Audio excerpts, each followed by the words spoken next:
What's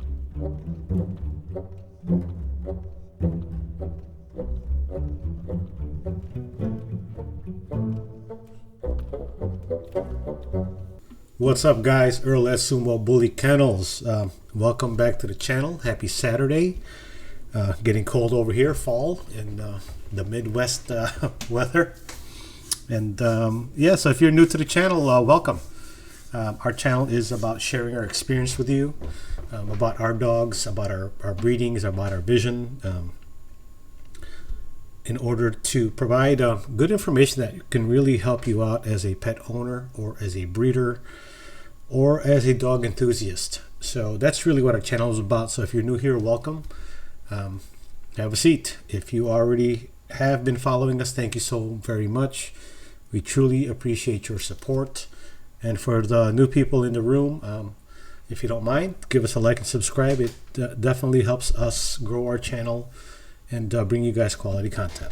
So without further ado, today we're doing a breeding update on our girl Hershey, Samba's Hershey, who we acquired a little about a year and a half ago, I would say, just under a year and a half, from our friend Aria with Samba Kennels. So I guess to put perspective on this breeding, let's first start with Hershey. We'll go over a few minutes about who she is and why we picked her up. So Hershey's a chocolate tri. Here she is on screen. She's really starting to develop now. So some of these pictures are of her when she was younger. So you see she has very nice proportions, right? That's her when she was a younger pup. Nice overall spread, clean feet, good shoulder, you know, nice head on her. Pretty clean top line as well. So we picked her because she this is our first episode on her when she was younger. And that was our 6th puppy purchase at the time. So she is off of Mr. Klaus. Aria has Mr. Klaus of Samba Kennels, and they bred Mr. Klaus to Lily. And when we saw this breeding banner, I really gravitated towards this breeding because number one, I like Klaus, which we'll go over him in a second. But number two, they bred him to some very good, consistent American blood. Lily, who's off of King Zion and Bossy's Tetra. I myself am a big King Zion fan. I love a lot of his offsprings. He really throws his look. He, to me, I would consider King Zion a super producer. You know, our girl Hershey is off of Lily, who is the litter mate to Smash. Gatorhead Bullies Smash. Amazing boy. So let's pause right there and put some perspective on the characters of this story, right? So let's go to... So if you go to Samba, you're going to see Klausy here. What's not to like about Klaus? He's a hyper-type dog, right? Hyper expression of muscle. Look at him, right? Almost has a pocket proportion. Look at the head, right? Look at that chest up front. So a very amazing specimen, right? Just a freak of a dog. And then if you look at Gatorhead Bullies, here is Whopper. Another, you know, hyper expression of a dog. Whopper is known for the chocolate ticking on his chest, as well as this. Which hand is it? Okay, look at his chest, right? Whopper is known for this expression. You can see a silhouette of a dog, right? If we blacked out this dog and you didn't know it was Whopper, just by the way the dog is standing, you know it's Whopper, right? He's that guy, is what I'm saying. So a big part of us getting Hershey is because he comes from this bloodline right here, which is off of King Zion. So it's very impressive, right? So this is Hershey's uncle, basically. right there. Anyhow, back to our story. So back to Hershey. So we picked her up because of that, and then you throw there in the mix Bossy's Tetra, another very good dog, right? So again, consistent American blood, super producer scion, amazing dog in Whopper, who's Lily's litter mate. Klaus, of course, he's a superstar in his own right. Amazing dogs on one pedigree. So what you have is a hyper type outcross of Brazilian blood to consistent American blood that is known to throw and produce. And so getting to this litter, I knew, okay, this is something that I am very interested in. So there she is when she's younger. Here, this is a more recent picture of her. Her head's starting to fill in more, you know. And typically you'll see a female's really full potential about 3.5 years is when they're fully filled in. They got their mature body. So you're going to see this is like her teenage body right now. So anyhow, okay. That is her. She is our girl who is the dam to our this breeding that we're discussing on this episode. So Samba's Hershey. Here is the Pitpedia pedigree we just went over, right? So on Lily's side, what we know on the American side is Zion, Tetra, Lucius, Jasmine, Butterscotch, Adios, right? These are dogs that we know here stateside. The Brazilian side, we know they're known as Brazilian pit monsters over there, but I'm not as familiar with the dogs over there, other than, you know, Big Block, a couple of big name dogs like Mandibula. I'm not from there, I have never been there, so I can't speak on it, guys, but I can speak on what I see. Klaus is here, and we went to go see him as well, and yeah, we got into this litter. So here we got Hershey now. Back to our story of this breeding. So boom, okay, nope, wrong one. Sorry guys, my eyes are failing me. So we bred Hershey. We did 3 AIs on her, right? But before we go to the breeding, let's discuss who we took her to. So we took her to Chuck Norris. There he is. This is a dog that my friend Araya has, Osama Kennels. You see him there. He's a handsome boy. He's a tri-lilac. Lilac tri-boy. There he is. Love his proportions. Nice face on him. Good head. Good chest.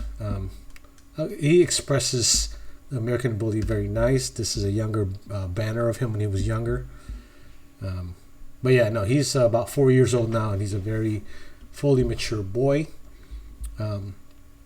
So you're seeing out of him what he fully is to his potential. So going now to his pedigree, what you have is you're going to have Bossy's Bigfoot with Sugar Rush right here, Topdog Sugar Rush. And what this side of the board that I'm familiar with is I'm familiar with Adios, Markov, because a lot of that blood is on my yard, right? So you got Lovato right here. You got Wonka. Everyone knows Wonka. Wonka produced some very nice dogs as well. Wonka is another super producer. So if we look at it from this perspective, we have common denominators in the pedigree, right? So if we go to Hershey's pedigree, you're going to see Adios right there, right? That's a common denominator. You go to Chuck's pedigree, you're going to see Adios. So there we have coefficient of relationship, common relatives that we know what those dogs look like, what they throw. So that's a good thing. And so we're doing Hershey's an outcross dog from a consistent American blood to a Brazilian blood, and we're going to bring her back to American blood this time. So this time around, she's half American, half Brazilian. We're going to bring her back to those consistent dogs that we like here in the U.S. So here it is. Here's the top dog side of things. And all these dogs really, truly have an American look to them. So if you look at Radrick right here, right? Good job right here. This is a nice tri-boy. So on her first, will be Hershey's first breeding. This is her third heat, first breeding. She's just under 18 months. And we're taking her to Chuck, because I like the way Chuck's head and neck. He has a really nice muzzle, and a really nice like neck set. Like he's got that thick linebacker like neck, and I do like that. And I saw Chuck in person as well, so I was able to see Chuck. We went to go see Klaus, and pick up our girls as well. So he's a very nice boy, very well tempered, well behaved. Temperament is a big thing, guys. I know there's like size, the size of the dog, the color, all these factors we think about when we're breeding health. To me, temperament is number one, because if the dog has bad temperament, it doesn't matter how good the dog looks. That dog's a liability, and this can be problematic, right? So what we don't want to cause or create our problems. So temperament for me is number one, and Chuck has great temperament. Our girl has great temperament. She's well socialized. She's a sweet girl. So back to the breeding here. Here we go.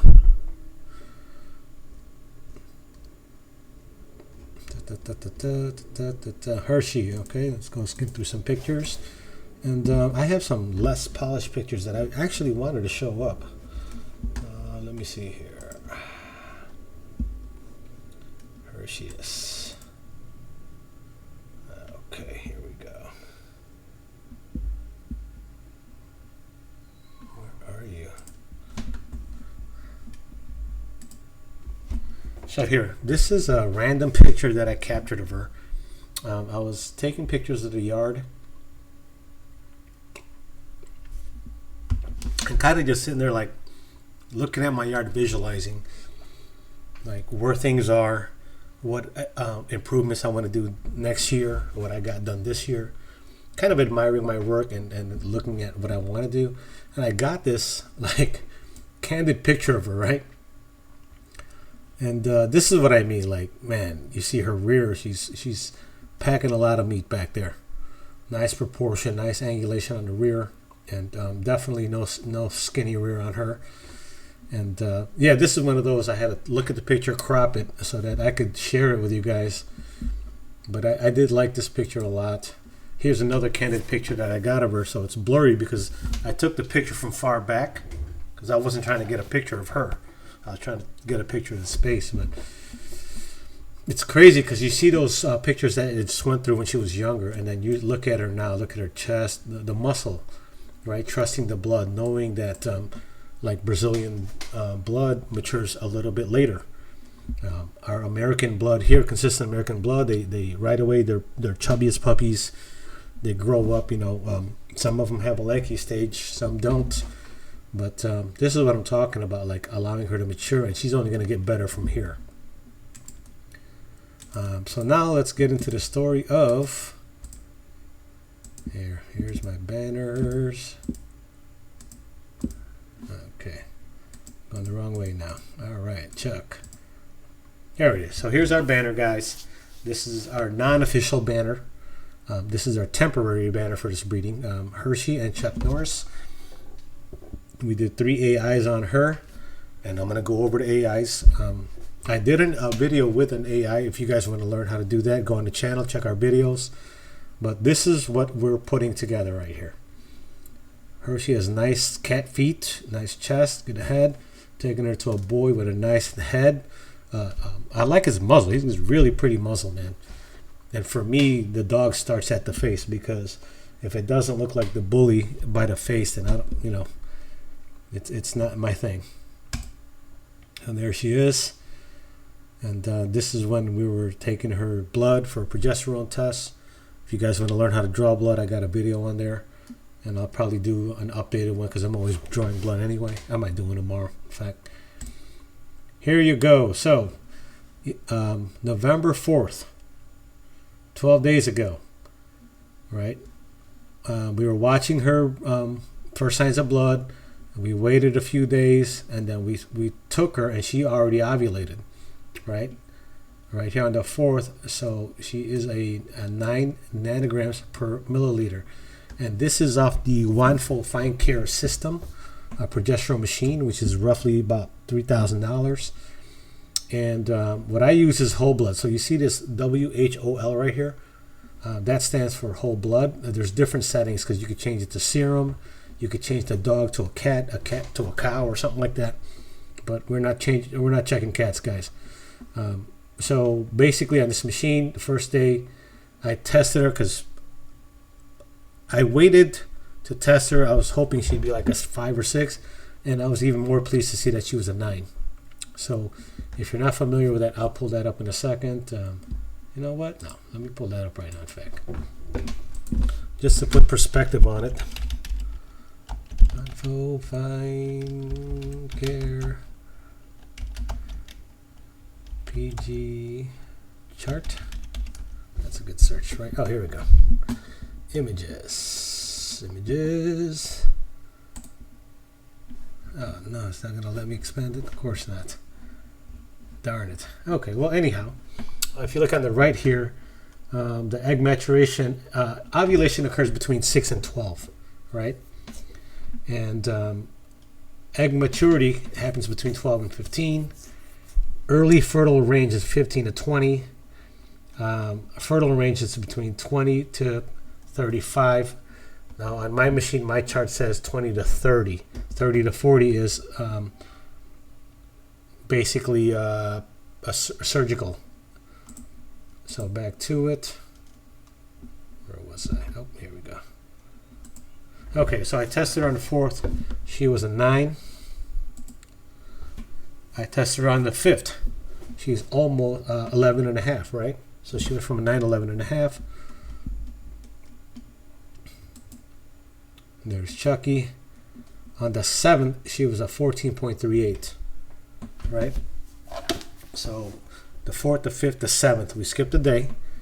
14.38, that's like right there. I like to shoot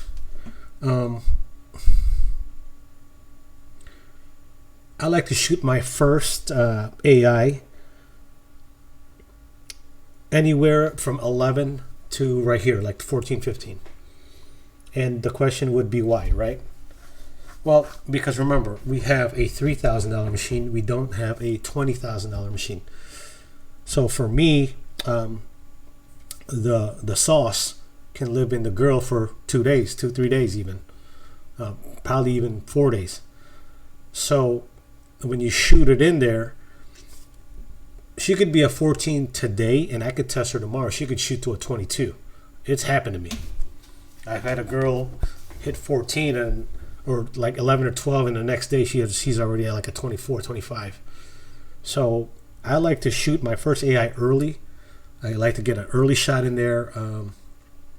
Anything over an 11, I would say 10, 11, even 10 point something, I'm shooting.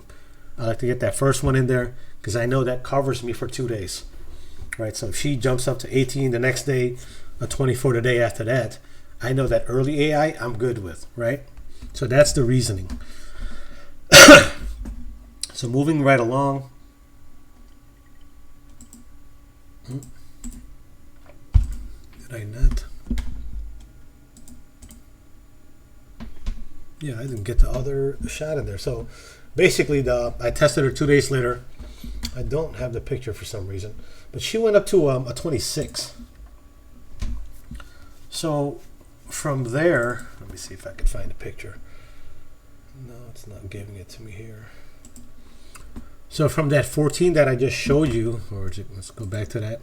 So from 11, skip. Okay, so on the 17, she was a 14. She shot up to a 26, guys. And here, let me see. 1, 2, 3. Oh, no, it gave me 3. Let me see. Let me just verify this information, guys, so I'm not speaking out of turn here. Where are you? But basically, from a 14, she went up to a 26. And I hit her on that day that she hit 26, which is good. I'm just going to verify here. Okay, so I don't know if you can see this, but she hit 26 on the 9th. Okay, so I'm gonna pull this up and try to show this to you because I don't have this picture saved. Right there. So November 9th, she hit a 26. So remember, we started on the 4th, right? So let's go back to it. The 7th and the 9th, she hit a 26. 2 days later after this 14. Here we go. So we started on the 4th, she was a 9. From the 4th, we tested on the 5th, and she was almost a 13, right? 11 and a half, 12, almost a 12. From a 12, 2 days later, she went to 14.38, right? Now, I'm expecting the 20s after this, so we skipped a day because I'm going to catch her between 20 and 30. And that what I held up for you was when she hit, on the 9th, she hit 26. So what I'm saying is we hit her 3 times. We hit an AI at 11, which would have covered us for 2 days. We hit an AI at 14.38. And then we hit an AI 2 days later when she was at 26. So I did 3 AIs, guys. 11 plus, 14 plus, and 26 plus. I covered about 6 days worth of ovulation and egg maturity. So from that perspective, I am pretty confident that, well, I'm actually about 100% confident that I covered the breeding window. The question now is, did she take, right? And even if we do things right, I've seen people miss on a surgical. So as much as we try to dial it down, life happens, right? Nothing is guaranteed, but I'm very confident in what I did. I write down all my data. I actually log, especially girls that I bred more than once. I write down their numbers, and I follow their pattern, right? So she had a smooth pattern. You notice that from a 9, she went 11 and a half the next day. 2 days later, she was at 14 and some change. 2 days later, she was at 26. That is a gradual rise, and what you want to hit is that top with that 26 right there. Because after that, she's going to go up 30, 40, 50, and then you're outside of the breeding window. So for me, I shot her 3 times, and I'm okay with that. Paying for shipping, whatever, this is part of what we do. So overnight boxes are $150, $200, sometimes even a little bit more if you're shipping on the weekend. So what does that mean? If you were to call me for a stud, I would ask you, what are your girl's numbers? When did she hit them? When do you expect her to, to basically shoot up? And if I don't ship on the weekends via airlines, then you're going to want me to send something Friday, so you have it Saturday, so you can cover Saturday and Sunday in the event that the girl spikes on you. And that's very important, because if I don't send you something and your girl surges, now you might have to be forced to do a TCI or a surgical the next week if you had just planned on doing an AI. For us, I have a TCI gun here in case the girl surges to a number I'm not comfortable with just doing an AI. And that's an investment. I don't always use it, but I have it. I'd rather have more tools than I need to do the job than to try to do a job without the tools necessary to get it done correctly. I'm doing everything except for a surgical, basically. So with that said, when I reach out to somebody to purchase genetic material, I typically tell them I want 2 or 3 pulls, right? Because the minute it gets to me, I don't want to wait. I want to be able to, go through my procedures of taking out the genetic material, let it get into room temp, putting it under my armpit, even to warm it up, and then, shoot it inside my girls. And the one thing I can control is what I do. So when I shoot in the girl, I hold her up, I stuff her like a natural tie, and she's locked up for 10 to 15 minutes. So I know that I'm doing the process correctly. I don't know. I just feel like I have a better peace of mind if I did it. And the only way that you would do it better than me is if you did a surgical, right? But I wouldn't want someone to do an AI or a TCI for me. I would do that myself. So with that said, now that breeding is tied up, wrapped up, because off of 26, she's only going to surge up to a 30 and 30 plus. Even if she surges 30 the next day or the next 2 days, I'm good because I covered earlier windows, right? What you don't want to do is be late to a party. If you're late to the party, you get to the party, there's no parking. And now you got nowhere to park, and now you can't get into the damn party. So it's okay to be early because those swimmers can be in there for a few days. They'll live there 2-3 days. And my over redundancy of catching early, middle, and peak is a protocol that I have in place for my yard, for my breeding program. Now, some of you guys might say I'm crazy, but that's what I want to do, right? If I just sit here and like, well, so I'll play devil's advocate. You say, okay, why don't you just do a surgical? Cool. I still got to test her every day, if not every other day, with my PG machine. I got to understand where her levels are. And understanding your girls is understanding their heat cycle and how they surge. I have girls that are tricky. They do this. They're gonna do this eventually, but in the interim they do this to annoy me. And then they go here a little up, and then they do this. And then at some point they're gonna shoot up, and that's when I'm trying to get them. But sometimes that can happen overnight. So would you rather gamble, or, if you're getting fresh pool that's chilled within 24 hours or less delivered to you, man, that's beautiful. That stuff, you'd be surprised. If you just leave it out in a room temp and then check it under a microscope, you'd be surprised 3-4 days. It's still there, it's still alive. I've had people tell me it's 5-6 days. It's half of it's still modal, right? And there's so many in there, and all you need, is 6 to 10 or 12. And it's really not even up to the boy. It's up to the girl how many eggs that she ovulates that mature. So you could stuff 2 billion swimmers in there. The number of puppies you're going to get is based on what the girl will release at that time. So with that said, we just wrapped up the breeding. We're super excited about this breeding. Look at this boy. Right? Very handsome. Look at him. I love his freaking muzzle in his head, man. Nice neck to him, too. Just a handsome dog, Easter egg, right? Here's a bonus. Another reason I chose him is I've seen some of his productions. Here, shouts out to Conor Rocha, right? Who originally sent Klaus over here and produced Klaus. So this is their boy clone. Look at him. Handsome boy. Right?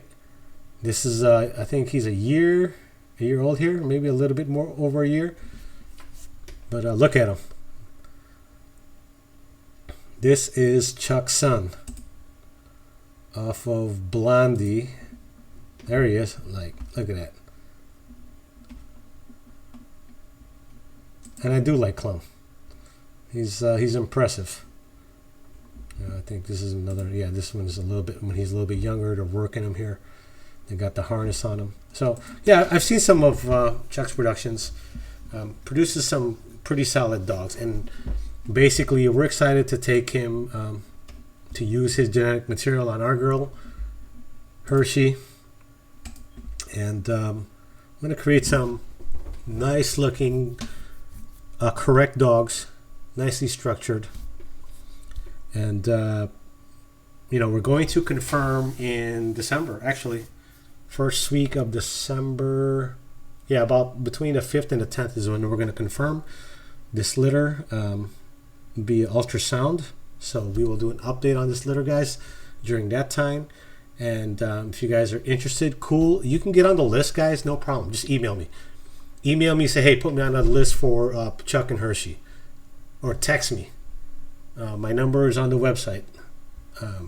Text me, hey, this is whatever. This is Alan. Put me on the litter notification for Hershey and Chuck, and I will put you on that list. For me, I don't take deposits until they are 4 weeks old. We can talk about it, and then I open it up, because from the time of birth and that first 2 to 4 weeks of whelping, it's a very critical time. And I don't want to take deposits and hold your money and then something happens and now I got to give you your money back. Not that I don't want to give your money back, because a lot of people in our industry, they don't give you your money back. You put a deposit, it's not refundable. That's the way the game goes in this bully industry. So if you guys ever bought a dog from somebody else, you know that the deposit's not refundable. I don't really necessarily subscribe to that or like that personally. As a consumer, I don't like that. So I'm not going to do it. You put some money down with me, I'll give it back to you if it doesn't work out or if you don't want to. I only want people who believe in what I do, believe in my productions, understand my moral and ethical fabric as a person, as a breeder, as a dog lover. That's how I get down. That's me. Not trying to hold nobody's money hostage, nor am I going to take a deposit and be like, oh, you can't have your deposit back. That's how I feel about it. It's neither wrong or right. That's how I operate. Other people who want to take a deposit and don't want to give your deposit back for whatever reason, that's their prerogative, man. I can't comment on somebody else's business or someone else's character, right? But at the same token, I can see why they do that, because there's a lot of people that'll bug you. I get a lot of calls, text messages, emails. People ask you 10 million questions and don't want to spend $5. So I get why they do that. They try to filter out people who are not serious, right? But I think filtering out people who are not serious shouldn't come at the cost of everyone else who wants to do honest business, right? So now everyone's got to put a deposit that's non-refundable because of a few people who are tire kickers. I don't feel like you have to punish everyone for the fault of a few. And that's just my perspective on it. And again, it's not wrong or right. That's my way. This is my vision. This is Sumo Bully Kennels. This is Sumo Bully Land. These are Sumo Bully dogs. So I'm going to do it the Sumo Bully way. And whoever, karate dojos, bullies over there can do whatever they want. It's none of my business. And I'm not in any place to judge them or anybody else.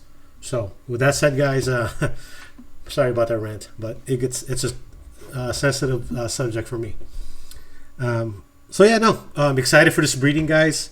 Letting you guys know early what we got going. We got a couple more breedings that we're going to be announcing, and I will confirm this one a little past the first week of December. And from there, if you want to start a conversation with me and touch base, absolutely. But I'm telling you what, this might be the sleeper litter of the year. End of the year with this litter. These pups should be born around first week of January. I think it's going to be pretty cool what you see out of this. So with that said, guys, thank you for watching this episode. Earl S. Bully Kennels. And as usual, I'll catch you on the next one.